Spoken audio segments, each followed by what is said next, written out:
व्याख्यानमालेनंतर मला आपल्या महाविद्यालयाने इथे निमंत्रित केलं याच्याबद्दल सरांविषयी आणि सर्व संस्थेविषयी कृतज्ञता व्यक्त करतो. सकाळ ग्रुप विषयी कृतज्ञता व्यक्त करतो आणि माझी खूप सविस्तर ओळख सरांनी करून दिली त्याबद्दलही कृतज्ञता व्यक्त करतो.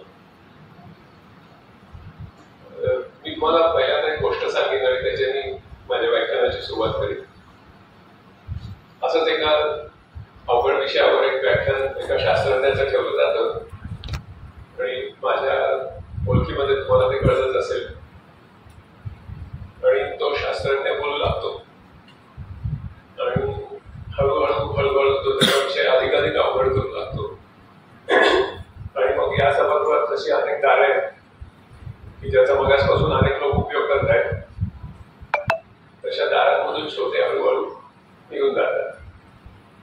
सभागृह जवळजवळ रिकामं होतं, मात्र एक श्रोता शिल्लक एकदम ताडकन उठतो आणि हातात रिव्हॉल्वर धरून त्या वक्त्याकडे बघतो. वक्ता म्हणतो, काय करणार, आमचा विषय तसा आहे. थोडस क्लिष्ट होतच जातं, त्याला मी काय करू, तुम्ही माझा काही जीव घेऊ नका. तर तो रिव्हॉल्वर त्याला श्रोता काय म्हणतो की तुम्ही बाजूला सरका, तुम्हाला मी शोधत नाहीये, तुम्हाला ज्यांनी इथे बोलावलं त्यांना मी शोधतोय. तसं आजच्या संयोजकांचं होऊ नये याच्यासाठी मी पुरेशी काळजी घेणार आहे. आजचा आपला विषय जो आहे तो कृत्रिम बुद्धिमत्ता आणि पुढेची करिअर्स असा आहे.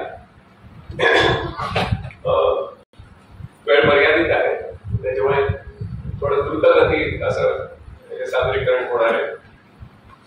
पण शेवटी तुम्हाला काही प्रश्न असतील तर मी जरूर उत्तर देईन.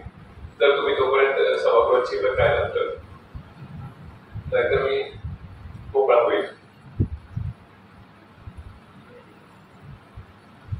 हा विषय खरं म्हणजे आपल्या विषयी आहे.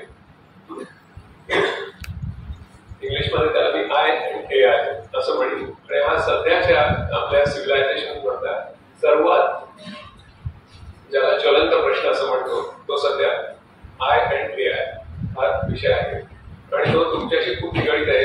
आणि मी सरांच्या विषयाचे आभार मानतो सर की आपण फर्स्ट इयरच्या मुलांना जास्त इथे मुद्दाम बोलवलेला आहे आणि त्यांच्या दृष्टीने ते खूपच महत्वाचं आहे. कारण ते ज्यावेळेला